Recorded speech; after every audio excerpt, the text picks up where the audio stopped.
Tô de volta, agora completando 3 anos de canal. Eu comecei essa iniciativa em março de 2020, então nós estamos aqui já há 3 anos conversando sobre saúde mental. O principal objetivo do canal é o de informar, esclarecer, tirar dúvidas, debater, se aprofundar nas questões que são relacionadas à saúde mental. Eu, como psiquiatra, com formação em psicanálise, sexualidade e alguns anos de trabalho, tanto em clínica quanto em hospitais, né, em consultório, me deparo no meu dia a dia com várias questões que são trazidas tanto pelos meus pacientes, quanto a partir dos estudos que eu leio, das discussões com os meus colegas e também do que está circulando na mídia. E acho que é importante aqui a gente poder se aprofundar em relação àquilo que você encontra em sites de pesquisa, né, em conteúdos das redes sociais, que trazem recortes do que é um transtorno psiquiátrico. As pessoas se questionam quanto a possuir ou não alguma condição de saúde mental, baseando-se nessas pesquisas, nessas informações que muitas vezes chegam descontextualizadas, fragmentadas.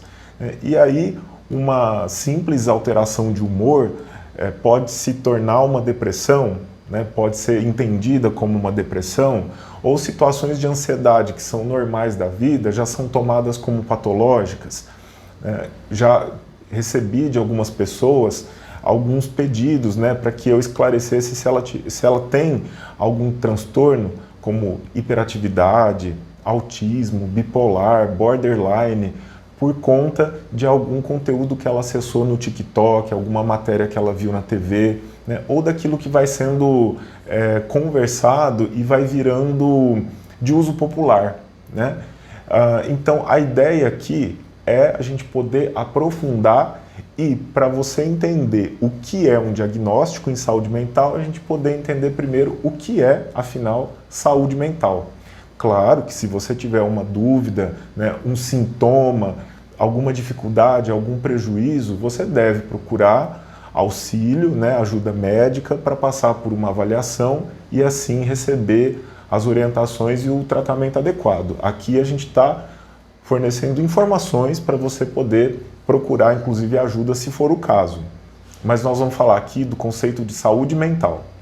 De acordo com a OMS, a Organização Mundial da Saúde, a saúde mental é um estado de bem-estar mental no qual a pessoa pode exercer todas as suas capacidades, aprender, trabalhar, lidar com os estresses do dia a dia e também contribuir com a sua comunidade.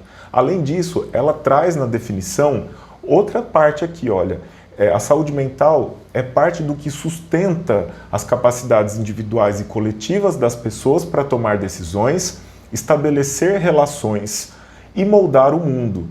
Em resumo, a saúde mental é um direito humano fundamental, é um elemento essencial para o desenvolvimento pessoal, comunitário e socioeconômico.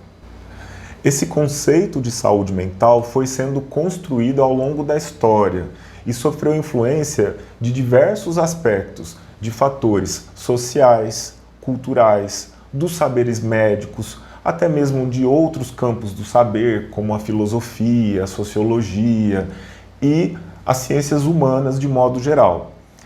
E também é influenciada por questões individuais. Sim, porque a saúde mental é uma vivência individual, acima de tudo. Cada um a experimenta de uma forma. E aí entram os fatores biológicos, né, genéticos, e também os fatores psicológicos e os fatores sociais, né, da estrutura da nossa sociedade, da nossa comunidade, né, e na intersecção de todos esses fatores que a gente vivencia e experimenta a nossa saúde mental.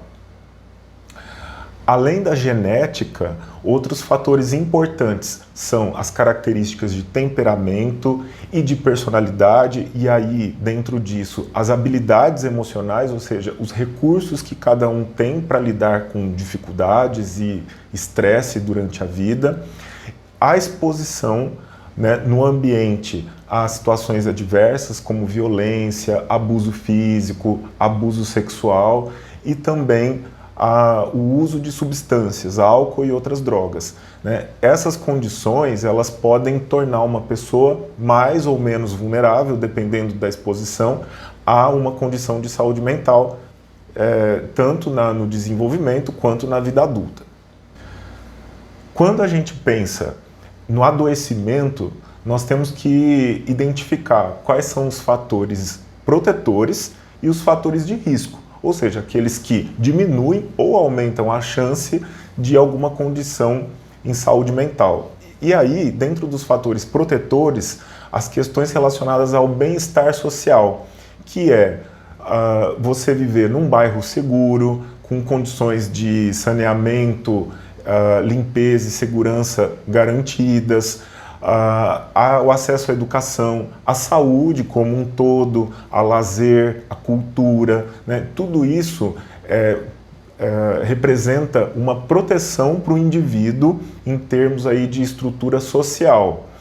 Por outro lado, a exposição a alguns fatores pode representar um maior risco de adoecimento, como, por exemplo, o abuso na infância, situações relacionadas à violência, seja física ou sexual, trauma, né, o trauma de maneira geral, além do uso de substâncias, álcool e drogas, que podem desencadear, precipitar ou agravar determinadas condições.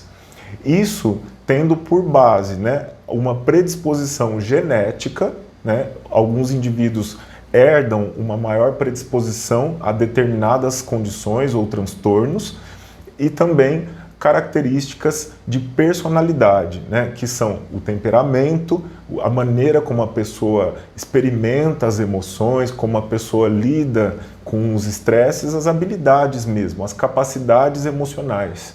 Então, são esses fatores que podem se conjugar, levando a um maior ou menor risco de adoecimento.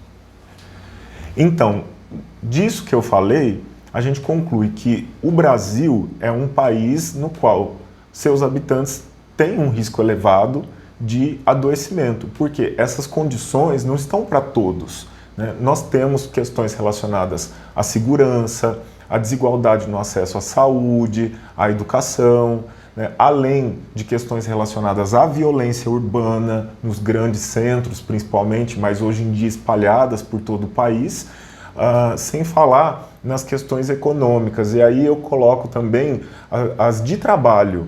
A síndrome do burnout é uma condição relacionada ao trabalho que decorre muitas vezes de um esgotamento, né, tanto físico quanto psíquico, relacionado a jornadas de trabalho muito longas, com baixa remuneração ou outras formas de recompensa, no qual a pessoa se sente sugada, né, por conta aí da maneira como a sua relação de trabalho é estruturada.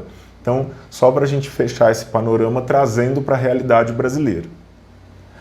A Organização Mundial da Saúde, a OMS, divulgou em junho de 2022 o maior estudo, a maior revisão sobre saúde mental realizado desde a virada do século.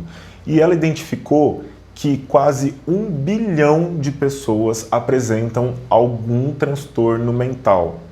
Dentro desses, 14% são adolescentes, né? Então, acho que isso mostra quão prevalentes são as condições de saúde mental no mundo. E esses dados são de 2019, portanto, antes da pandemia.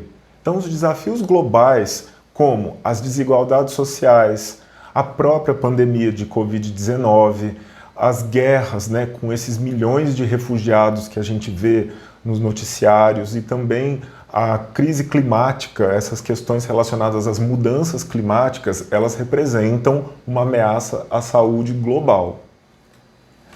Segundo o estudo, depressão e ansiedade tiveram um aumento de cerca de 25% apenas no primeiro ano da pandemia. Então, gente, levando em conta tudo isso que eu disse, é muito importante a gente entender o que é a saúde mental, como que se dá um diagnóstico e, além de todos esses fatores que eu listei aqui, é muito importante a gente ter um enfoque na individualidade, na subjetividade. Né? Porque, como eu disse, cada um experimenta a saúde mental de uma forma diferente. Né? Cada um é singular.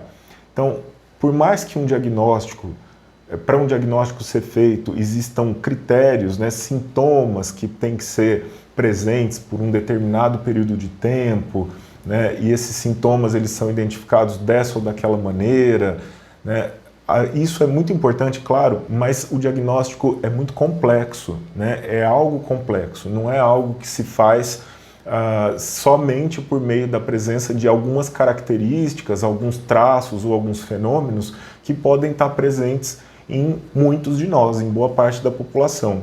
Nós temos que entender o contexto de maneira geral. Então, aqui nós vamos conversar, né? Então eu convido você para mais um ano, a gente está junto, debatendo, né? Analisando quais são as novidades, os estudos, né? Igual nós fizemos no ano passado, quando eu trouxe estudos recentes, traduzindo para você o que eles significam e a gente poder conversar e tirar dúvidas sobre esse assunto que é tão importante, que é um pilar da nossa vida, né? Sem ele, o resto não funciona. Saúde mental. Então fica o meu convite para a gente seguir mais uma temporada e estava com saudade, agradeço pela companhia e te espero no próximo vídeo do canal. Até lá!